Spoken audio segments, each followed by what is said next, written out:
भय का क्या कारण है? चिंता का क्या कारण है?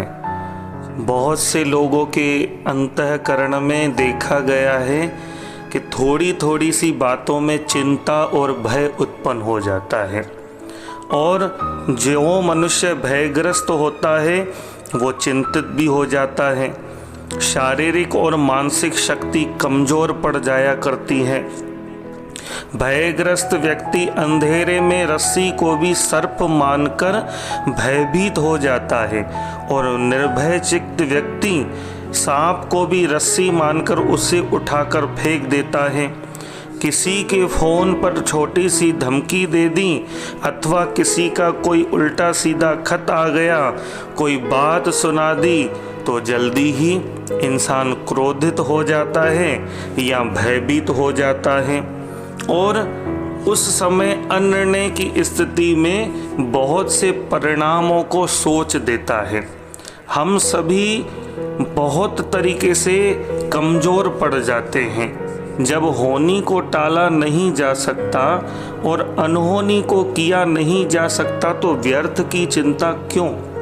जो लोग अपने जीवन में भय से ग्रस्त हैं वे अपने आत्मविश्वास को बढ़ाएं और भय को जल्दी ही ख़त्म करें। एक बच्चा अपनी सौतेली माँ के गलत व्यवहार से तंग आकर घर छोड़कर कहीं और जा रहा था।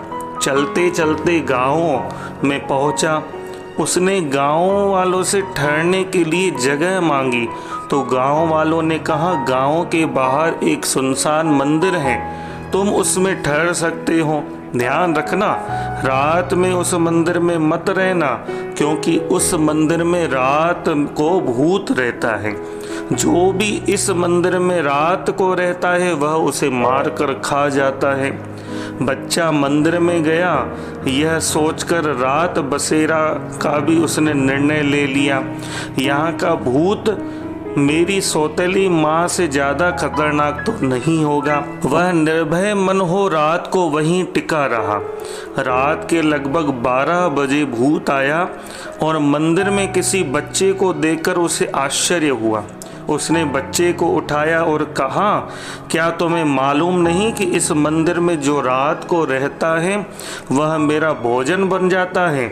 अट्ठास हंसते हुए उसने कहा, मुझे आज भी जोरों की भूख लगी है, अच्छा हुआ तू आ गया।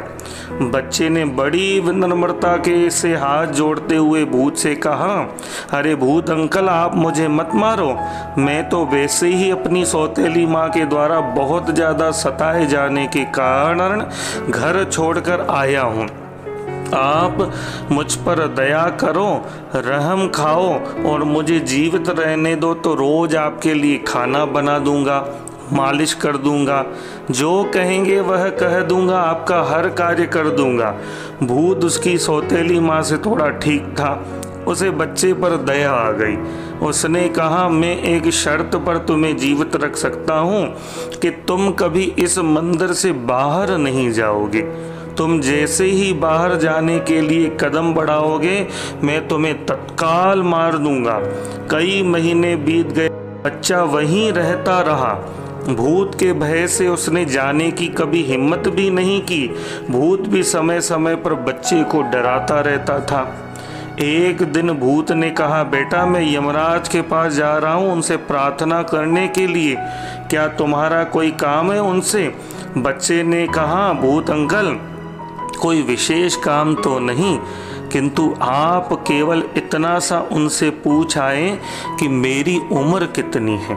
भूत यमराज के पास जाकर वापस आया और उसने बच्चे से कहा, तुम्हारी उम्र 70 साल 8 महीने 3 दिन और 8 घंटे की है। बच्चे ने कहा, ठीक है। कुछ दिन बाद भूत फिर यमराज के पास जाने लगा तो बच्चे ने भूत से कहा, अंकल आप जरा यमराज से इतना कहिएगा, या तो मेरी उम्र 1 घंटा ज़्यादा कर दें या कम कर दें। थोड़े दिन बाद भूत वापस लौट कर आए और कहा, भैया माफ़ करो, यमराज जी कहते हैं कि किसी की उम्र का एक क्षण भी बढ़ाना उनके हाथ में नहीं।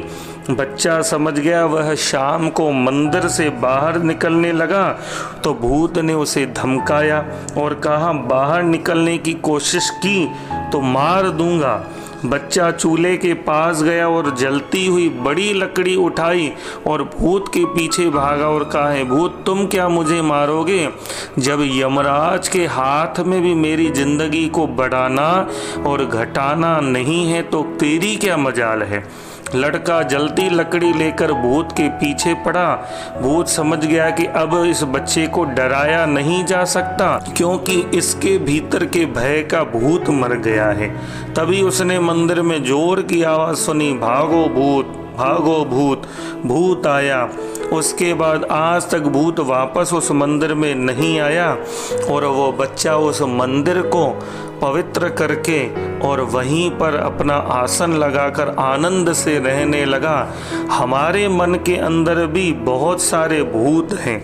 उन भय के भूत के कारण हम कमज़ोर बन जाते हैं। उन भय के भूत को हम निकालें और जिएं दिल से।